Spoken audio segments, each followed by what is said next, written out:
Imagine Bristol, Inglaterra, no século XIX. Uma cidade portuária próspera, mas com pobreza desesperada. Crianças órfãs vagando pelas ruas.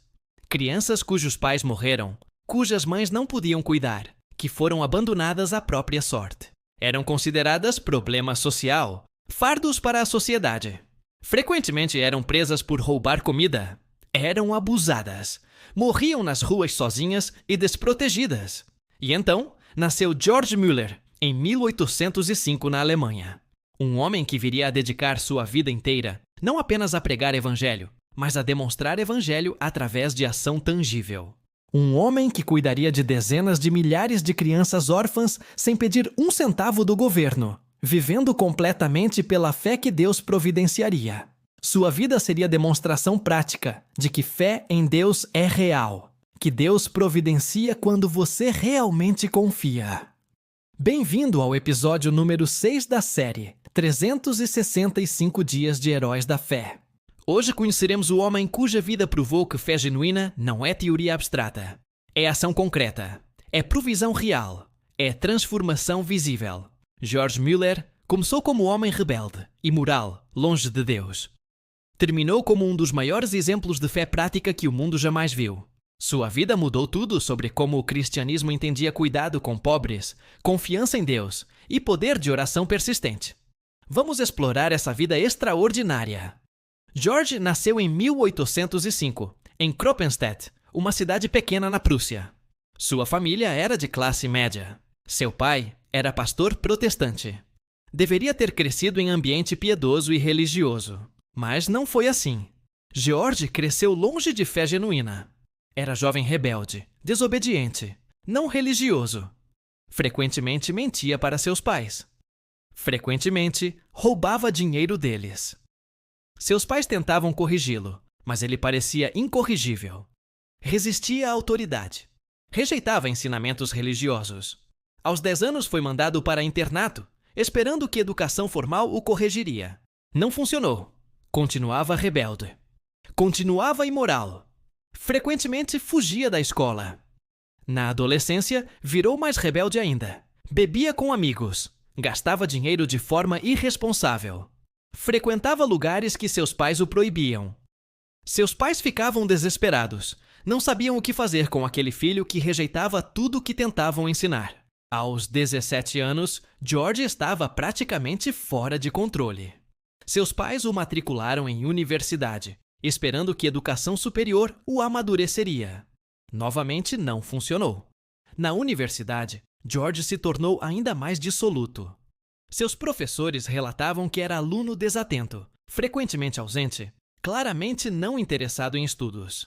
Aos 18 anos, George estava no fundo. Tinha vivido vida de autossatisfação, de independência rebelde, de rejeição a toda a autoridade. Tinha desperdiçado recursos de sua família. Tinha magoado seus pais repetidamente. Sua trajetória apontava para a destruição contínua. Mas naquela época, algo extraordinário aconteceu. George conheceu cristão genuíno durante viagem. Esse homem era diferente de qualquer cristão que George havia conhecido. Não era religioso superficial. Era genuinamente dedicado a Cristo. Convidou George para a reunião de oração em sua casa. George foi apenas por curiosidade, querendo ver o que era. Não tinha expectativa que algo significativo aconteceria. Era apenas para passar tempo. Mas durante aquela reunião, algo profundo ocorreu. George foi profundamente convencido de sua condição pecaminosa. Viu pela primeira vez claramente que sua vida de rebeldia o havia afastado de Deus. Viu que seu comportamento imoral tinha consequências eternas. Viu que precisava de perdão e transformação que apenas Cristo podia oferecer. Converteu-se naquela noite. Não era conversão superficial, era transformação radical. Mudança não era apenas teórica, era mudança prática, visível, imediata. Nos dias e semanas seguintes, George reconheceu que precisava confiar completamente em Deus com cada aspecto de sua vida. Seu estilo de vida mudou. Suas prioridades mudaram. Sua compreensão de existência mudou. Logo após sua conversão, George sentiu chamado para ministério. Queria dedicar sua vida ao Evangelho. Mas enfrentava problema prático. Não tinha educação formal teológica. Não tinha credenciais acadêmicas. Não tinha recursos financeiros. Trabalhou vários anos enquanto estudava a Bíblia por conta própria. Viajou como missionário por um tempo, apesar de pobreza extrema. Enfrentava dificuldades financeiras constantemente. Em um ponto estava praticamente sem dinheiro, vivendo em pobreza extrema. Mas, durante esse tempo, aprendeu lição profunda que moldaria o resto de sua vida. Quando você confia completamente em Deus, Deus providencia. Alimento chegava. Abrigo era encontrado. Não era milagre dramático de forma sobrenaturalmente visível. Era providência quieta, mas consistente. Era resposta à oração humilde. Em 1830, George Mueller se mudou para Bristol, Inglaterra. Era decisão significativa. Bristol era cidade grande, portuária, próspera economicamente. Mas tinha pobreza desesperada. Tinha problemas sociais enormes. Começou a pastorear pequena congregação chamada Bethesda Chapel. Tinha apenas poucos membros inicialmente. Mas George tinha visão maior. Não queria apenas pastorear cristãos confortáveis que frequentavam sua igreja. Queria alcançar cidades inteiras. Queria impacto social. Logo percebeu que havia necessidade ainda maior na cidade, além de seu ministério pastoral. Havia crianças órfãs por toda a parte. Havia crianças pequenas que seus pais morreram de doença. Havia crianças cujas mães não podiam cuidar e foram forçadas a abandoná-las. Havia crianças nas ruas, famintas, doentes, abusadas. Eram consideradas problema social. Frequentemente eram presas por roubar comida. Frequentemente eram abusadas por pessoas más. Frequentemente morriam nas ruas sem ninguém para cuidar. George Mueller viu essas crianças e seu coração foi movido. Sentiu o chamado de Deus a fazer algo. Não simplesmente pregar para cristãos confortáveis. Queria alcançar os pobres, os órfãos, os rejeitados, os que ninguém mais queria. Em 1834, George abriu sua primeira escola para crianças pobres. Começou pequeno. Apenas alguns órfãos em seu próprio prédio. Mas dentro de poucos anos, tinha centenas de crianças frequentando. A necessidade era tão grande que o número crescia constantemente. George percebeu que precisava de estrutura maior, de organização mais formal, de espaço maior. Começou a construir orfanato maior. Sua visão era cuidar não apenas de educação das crianças, mas de sua saúde, de sua nutrição, de seu treinamento em profissões. E aqui é onde a história fica extraordinária. Aqui é onde a fé de George Mueller demonstraria poder real. George Mueller nunca pedia dinheiro, nunca fazia apelos publicamente, nunca criava campanhas de arrecadação, nunca pedia subsídio do governo, nunca solicitava doações de ricos. Em vez disso, simplesmente orava. Relatava suas necessidades a Deus em oração e então acreditava que Deus providenciaria. E Deus providenciava. Há histórias incríveis sobre provisão, milagrosa nos orfanatos de Mueller, que demonstram essa fé prática. Uma manhã, não havia comida para dar às crianças para café da manhã. George reuniu as crianças, agradeceu a Deus pela comida que estava por vir. Começou a servir. Naquele exato momento, padeiro que havia cozido pão extra a noite anterior e sentiu o impulso inexplicável de trazer aos orfanatos, apareceu à porta com pão fresco.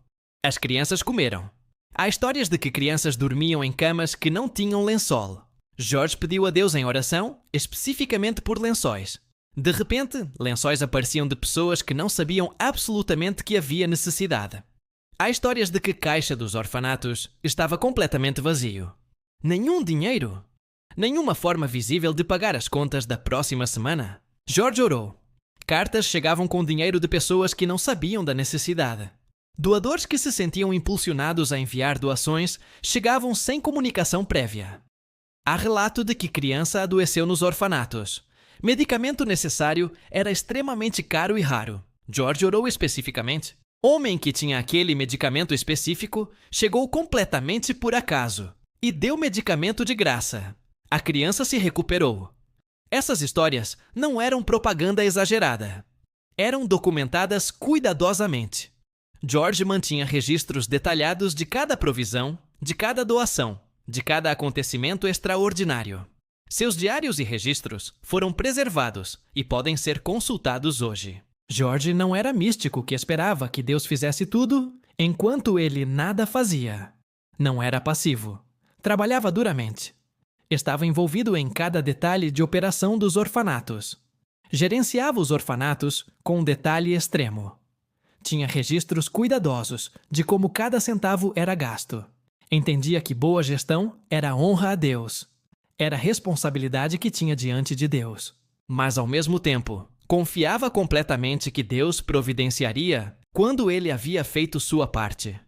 Combinava trabalho diligente com fé consistente. Durante sua vida, George Mueller cuidou de mais de 10.000 crianças órfãs. Não em algum período curto de alguns anos. Ao longo de sua vida inteira, as crianças vinham e iam. Eram recebidas nos orfanatos. Eram educadas. Eram treinadas em profissões. Aprendiam valores de fé.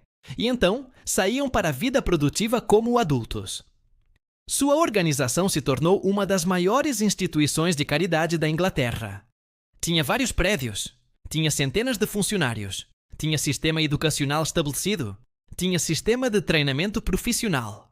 Mas, notavelmente, foi toda operada pela fé. Não havia subsídio do governo.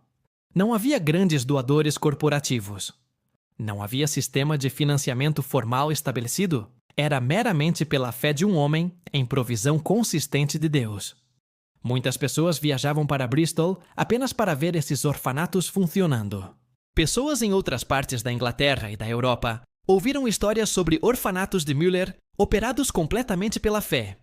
Era testemunho vivo de que fé genuína não é abstração teórica. Era algo visível, tangível, prático. George também era homem de oração extraordinária. Passava horas em oração todos os dias. Seus primeiros anos em Bristol, George frequentemente passava 3 a 4 horas diárias simplesmente em oração. Mesmo quando tinha 70, 80, 90 anos, continuava dedicado à oração. Seus diários registram que frequentemente orava por pessoas específicas, por situações específicas, por crianças específicas. Oração não era formalidade para George, não era ritual vazio. Era conversa genuína com Deus. Era intercessão persistente. Era relacionamento vivo com Deus. Havia casos específicos onde orou por conversão de pessoa particular por anos. Havia pessoa para a qual orou por 5 anos sem mudança aparente. Continuou, orando. Após 5 anos, aquela pessoa se converteu. Havia outra pessoa para a qual orou por 15 anos. Eventualmente, aquela pessoa se convertia também. George acreditava que oração era a arma mais poderosa no universo. Era mais poderosa que dinheiro. Era mais poderosa que influência política. Era mais poderosa que educação formal. Quando você realmente orava, coisas aconteciam. Vidas eram transformadas. Circunstâncias mudavam. Além dos orfanatos, George também começou trabalho com distribuição de Bíblias. Entendia que pessoas pobres frequentemente não tinham acesso a Bíblias porque eram caras. Criou o sistema de distribuição de Bíblias a preço reduzido ou de graça. Distribuiu centenas de milhares de Bíblias através de seu ministério ao longo de sua vida. Entendia que precisava de conhecimento de palavra de Deus para crescimento espiritual genuíno. Então, trabalhou incansavelmente para colocar Bíblias nas mãos de pessoas que não podiam comprar. George casou-se com Mary Groves em 1830, logo após sua chegada em Bristol. Mary era mulher piedosa, dedicada, que compartilhava completamente a visão de George. Não era casamento de conveniência. Era parceria espiritual genuína. Mary foi parceira extraordinária em ministério. Trabalharam juntos. Mary trabalhou ao lado de George nos orfanatos, educando não apenas crianças órfãs, mas seus próprios filhos com valores de compaixão, de fé, de serviço. Ela entendia que seu próprio exemplo era a educação mais poderosa que qualquer instrução verbal. Tiveram vários filhos. Criaram seus filhos no contexto dos orfanatos. Seus filhos cresceram vendo fé prática de seus pais. Cresceram vendo cuidado com pobres não como obrigação, mas como expressão de fé genuína. Durante suas últimas décadas, George viajou extensivamente, apesar de sua idade avançada. Apesar de ter mais de 70 anos, começou a viajar para diferentes países, compartilhando sua história, sua mensagem de fé em provisão de Deus. Viajou para a América, viajou para a Índia, viajou para outras regiões do mundo. Sua mensagem era simples, mas profunda. Confie em Deus. Ore. Faça sua parte. Deus providenciará. Não é evangelho de prosperidade superficial. É evangelho de fé prática, baseado em confiança genuína em caráter de Deus. Pessoas viajavam centenas de quilômetros para ouvi-lo falar. Sua vida tinha autoridade que nenhuma educação formal poderia dar. Aqui estava homem que havia vivido seus princípios. Havia confiado em Deus por 60 anos. Havia visto provisão divina milhares de vezes. Quando falava sobre fé, falava com autoridade de experiência. George Mueller morreu em 1898, aos 93 anos de idade. Havia vivido vida longa, produtiva, dedicada. Seus orfanatos continuaram após sua morte, operando por muitos anos subsequentes. Seu legado de fé prática, de dependência genuína em Deus, de trabalho compassivo com pobres, continuou influenciando o movimento cristão por gerações. Mas o maior legado de George Mueller não era a quantidade de crianças que cuidou, não era a quantidade de Bíblias que distribuiu, não era a quantidade de orfanatos que construiu. Era a ideia que plantou, que fé genuína é coisa prática, visível, tangível. Que você pode fazer coisas extraordinárias sem recursos extraordinários se tem fé extraordinária. Seu legado demonstrou que compaixão pelos pobres e órfãos não é opcional no cristianismo. É marca de fé genuína. Jesus Cristo repetidamente ensinou que como você trata os pobres, os órfãos, os estrangeiros, é como você trata a Cristo. George Mueller viveu esse ensinamento. Não apenas pregou, não apenas acreditou, viveu. Suas ações correspondiam suas palavras. Sua vida correspondia à sua fé. A vida de George Mueller nos ensina que fé não é algo abstrato que existe apenas em mente. É algo que se vive. É algo que muda como você gasta dinheiro, como você trata pessoas pobres, como você passa seu tempo. Nos ensina que Deus realmente providencia quando você genuinamente confia. Não é garantia que nunca haverá dificuldade. George enfrentou dificuldades, mas é garantia que Deus é fiel. Que quando você faz sua parte, Deus faz a dele. Nos ensina que você pode fazer coisas extraordinárias sem recursos extraordinários se tem fé extraordinária. George não tinha riqueza pessoal, não tinha conexões políticas, não tinha influência estabelecida, mas tinha fé. E fé muda tudo. Nos ensina que oração é arma poderosa que muda circunstâncias. Oração não é hobby religioso opcional. É força prática que muda realidades. Quando você ora genuinamente, coisas acontecem. A pergunta para você é: qual é seu nível de fé? Você confia em Deus o suficiente para fazer coisas extraordinárias? Você está disposto a trabalhar incansavelmente enquanto confia que Deus providenciará? George Mueller respondeu sim. E sua vida mudou o mundo? Que você seja inspirado a fazer o mesmo.